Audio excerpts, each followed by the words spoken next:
everyone, my name is Nettie and we're back again for another video. So I thought that last year, was it a year or 2 years ago? Can't remember.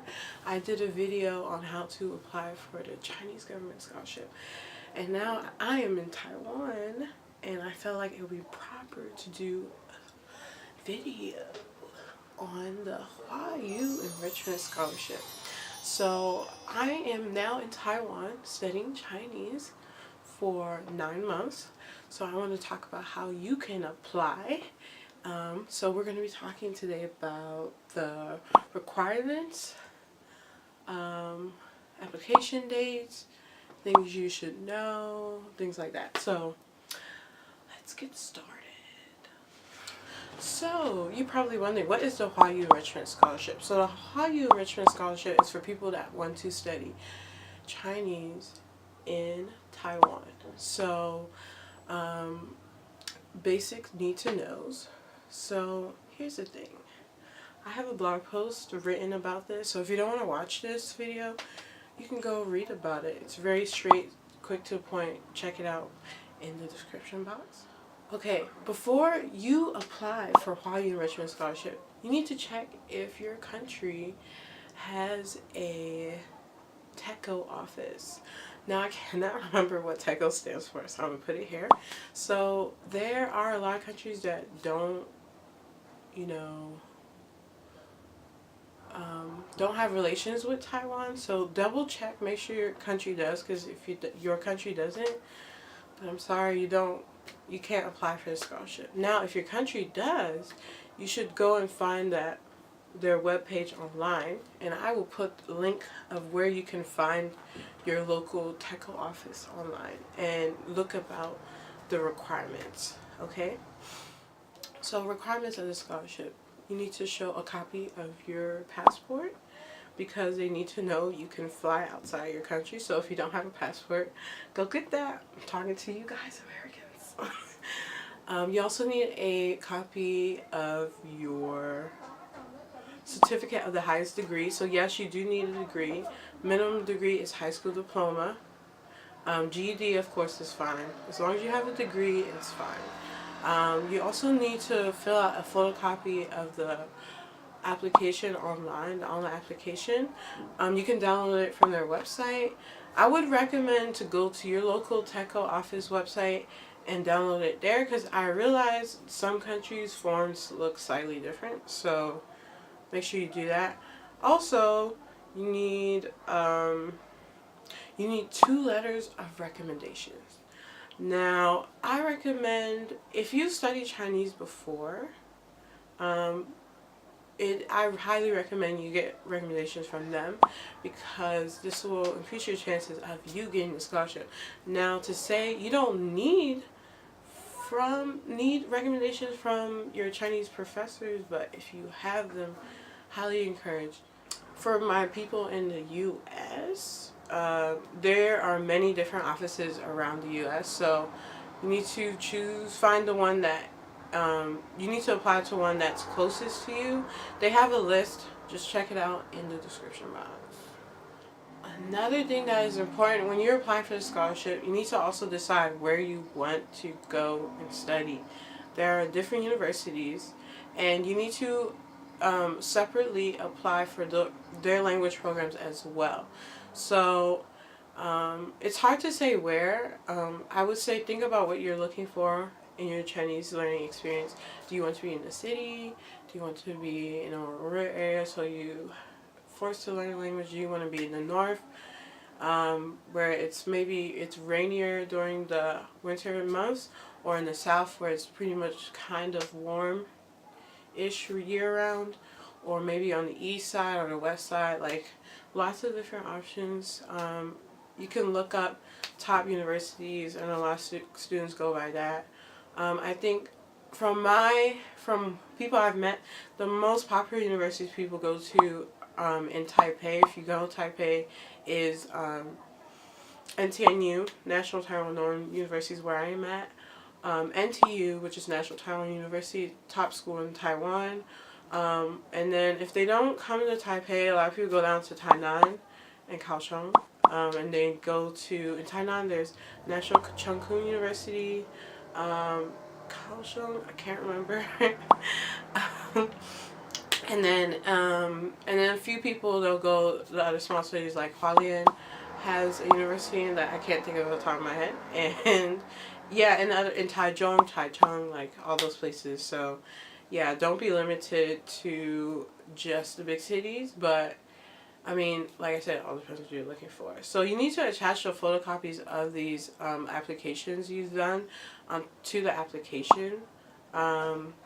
Very important, because if you get accepted to this program, you need to decide which school you're going to. So highly recommend you do that. Apply to those schools you want to go to. At the same time, also apply for the scholarship. It will make life so much easier. Don't wait till you get the scholarship and apply. So yes, and what's nice about when you apply for these schools, you don't have to pay no application fee, nothing like that. You just mail it. Or did I email it? I can't remember. I think, yeah, it's an online application. So they tell you within like a week if you get in the program. So yeah, it's really easy. And then they mail the document, the official like acceptance letter to you, which is nice. But that takes about a month. So yeah. So for the application form, there's a lot of different information you need to fill out. The biggest thing is the study plan. So I would say just 200 words, nothing crazy long. Just talking about why you want to go to Taiwan, why you want to study Chinese, what do you expect to get out of it. And then also in this section, for some reason on my application form, it doesn't have a place. You can choose how long you want to study for. So there's different options. You can do the summer. You could do for 2 months, either June, July, August. And I think too, you can also do 3 months in the summer. Don't vouch me on that. I'm pretty sure you can. I've met people that done it. You can also, you could do 3 months, you could do 6 months, you could do 9 months. And maybe if your application is really good, they'll give you a whole 12 months. So lots of options to choose from, and you can say what you want in the application, and you can change it later. So if you get the scholarship, they double check, make sure that's good for you. You can even change the length, but once you accept the scholarship, you can't change it. So be mindful of that. Yeah, I applied for 9 months. They actually only gave me 3, and I was kind of sad because I was like, oh, I really want to go. I really want to go for a year. So I talked to them, and actually my friend at the same time applied as me, but she ended up not even taking it. So I really think it's because maybe not only her, maybe a few people last minute dropped out of it, that they let me do 9 months. So it doesn't happen in every country. I think in the U.S. we're definitely more advantaged because of that. They have a lot more spots that they can fill compared to other countries. So, but yes, the application form is pretty easy. Oh, and you also need, I'm pretty sure you have to put a passport photo on the application form. But yeah, it's pretty easy, nothing crazy. So yeah. And then actually some countries may have additional documents you have to turn in. For the U.S. we don't, but for other countries I know if you turn in the application and they like, I guess, what they see, a lot of them you have to go for interview or go to the TECO office and show your face, that type of thing. In the U.S., I heard it depends of the office, but I'm from D.C. and we didn't have to do that. So yeah, they just literally emailed us and was like, oh yeah, you got a scholarship, congrats, good luck, that type of thing. Plus them. Okay, to review again, you need to provide a copy of your application form, a copy of your passport, a copy of your highest degree, photocopies of the language centers you're applying for, 2 letters of recommendation. They must be sealed in an envelope, or the people that are recommending you can mail it themselves to the embassy. But personally, I wanted to send everything in one piece, so I asked them to seal an envelope and I put it in the mail. and then other documents depending on what your embassy may ask you for. I don't know why I keep calling it embassy. It's not called embassy. Oh, another thing I forgot to mention, you can choose when you want to start studying. So you don't, normally school year starts in the fall, but like I said, you can start in the summer, you can start in the fall, you can start in the winter, or you can start in the spring. So each semester is 3 months long. So fall semester starts from September to November, and then winter is from December to February, and then spring is from March till May. So you can choose any time you want to start studying. Maybe you want to take a little bit more time and work, so you can do that. It's perfect. Now, application dates are from February 1st to March 31st, and that March 31st may vary. Some countries may have you turn it in earlier, so definitely be on the lookout for that. And normally you need to mail it in. It's not something you do online. And then once you turn it in, you will hear back from the TECO office. They say late April, early May. I heard back in right before I graduated at the end of April. So I would say towards the end of April. I was so happy.